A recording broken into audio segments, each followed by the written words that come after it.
Hello, this is Ramblin' Randy down here on the southern perimeter in the deep piney woods of East Texas. I hope you're having a wonder-filled day. Today it is October the 10th. It's 4 p.m. Central Standard Time. Before I start, I want to give my deepest appreciation. I wish I could go further than just saying it, but in the future I will be able to do that. To Aaron and Melissa Dykes that created this very video that I want to highlight, and I urge you so much to go down and listen to this. I'm going to put it in the description below. It moved me, and I'm going to give you a little taste of it. And I think that what's being branded now is patriotic people should look real hard or take a hard look at what is being depicted of actions of a real patriot. It's getting blurred. And look more at sovereignty. Innate, inalienable sovereignty. Here's the taste that Melissa is going to narrate this video. Listen as a taste, and I'd love for you to listen to it all. You need to start researching for yourself so that you'll internalize it personally. Here we go.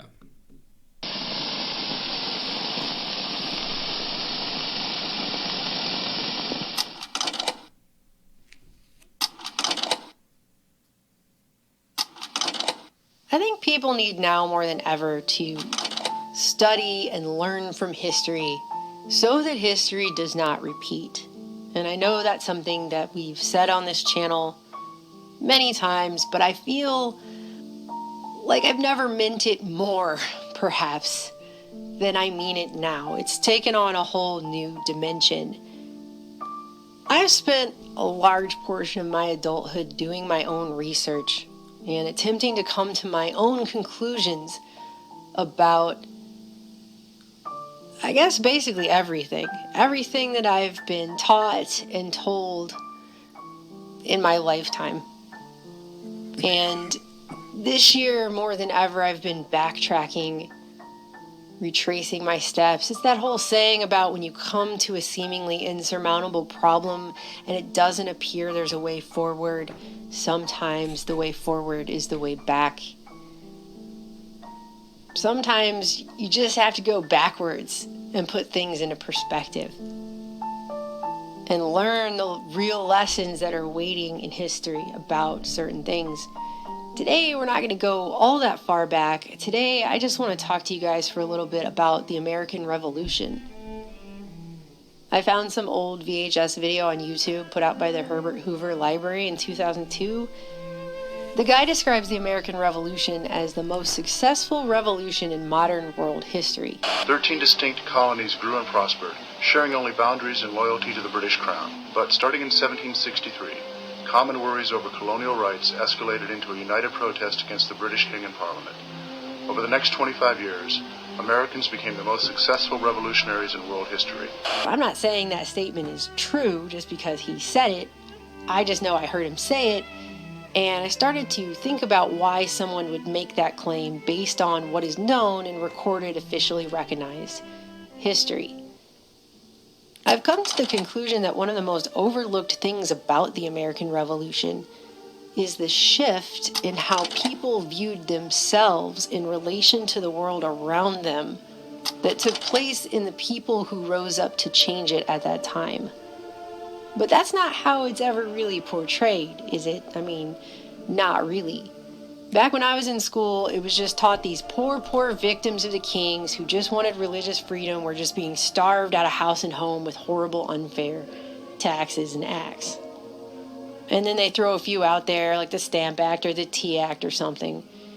But I'm not just talking about that. I'm talking about the Sugar Act, which was the American Revenue Act as part of the Grenville Acts, the Stamp Act, which basically put a tax on daily living through taxing seemingly countless forms of entertainment and legal documents. You had the Quartering Act, the Declaratory Act, the Townshend duties, the enforcement of the Robin Hood-esque surveyors of the King's Woods, which they brought back, which resulted in the Pine Tree Riot in New Hampshire.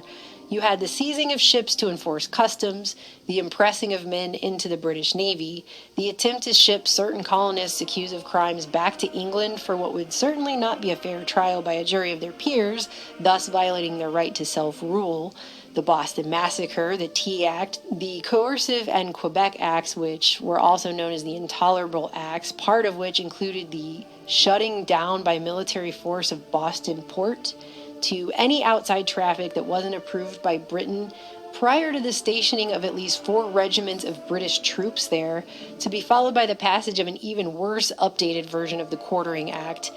You also had the New England Restraining Act, they actually called it that, which not only forbid the colonies from conducting trade with any other country that wasn't England, but also banned the colonies from fishing in the North Atlantic. You had General Gage seizing the Massachusetts colony's Charleston arsenal, thereby taking away their right to defend themselves. Oh, and ordering the then newly appointed Massachusetts Governor, General Gage, to use any force necessary to enforce all the British acts and to stop the buildup of colonial militias, which again is not allowing them to protect themselves. And I almost forgot, this all officially got kicked off after the 7 Years' War ended, and the Proclamation of 1763 was signed, which forbid the colonists who just fought in the 7 Years' War for Britain from settling west of the Appalachians in the new land Britain supposedly won from the French in that war that the colonists helped fight, including veteran colonists who were granted land deeds in exchange for their military service in that war, only to then be told once it was won that they weren't allowed to go there. And they restricted trade with the Native Americans only to those individuals who the British Parliament granted a license to, all seemingly in an effort to keep the colonists confined strictly within the eastern seaboard. Then they sent in 10,000 British soldiers to try and force American settlers who were out in that area back to the eastern seaboard, and to stop new settlers from crossing the Appalachian border, so they constructed military forts along that border to contain the colonists within the colonies. The costs of the forts would then be recouped by all the taxes they were trying to force the colonists to pay in the 12 years leading up to the Revolution.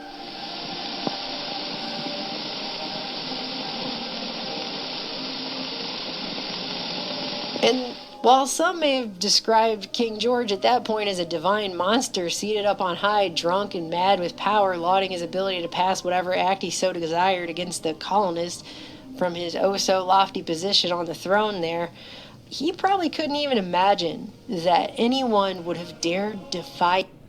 That's a little taste of what this great work that Aaron and Melissa have done. I urge every single one of you to touch base with this. If every true, what we call patriots, could listen to the rest of this in its entirety, as I hope that you will take the initiative to do. You can lead a horse to water, but you can't make them drink. You have to have the thirst for the knowledge of what's really going on here if you're going to be an effective galactic warrior. That's what we're looking for. Mental mercenaries is what we need at this moment. I kid you not. This is Ramblin' Randy. The link to this video will be below. You can see it right there on the screen. If the link is wrong, you just go to YouTube and you type in which is worse, King George III Stamp Act or Bill Gates, because I didn't even show you the part that you need to go look at about little Willie Gates. And it's getting real, people. Ramblin' Randy. Once a person who has been honestly mistaken all their life learns the truth, they either cease to be mistaken or cease to be honest. What say you? Hit subscribe. As you should well know, I'll keep you posted. We have a solution about how to stay sovereign. Randy, we're down.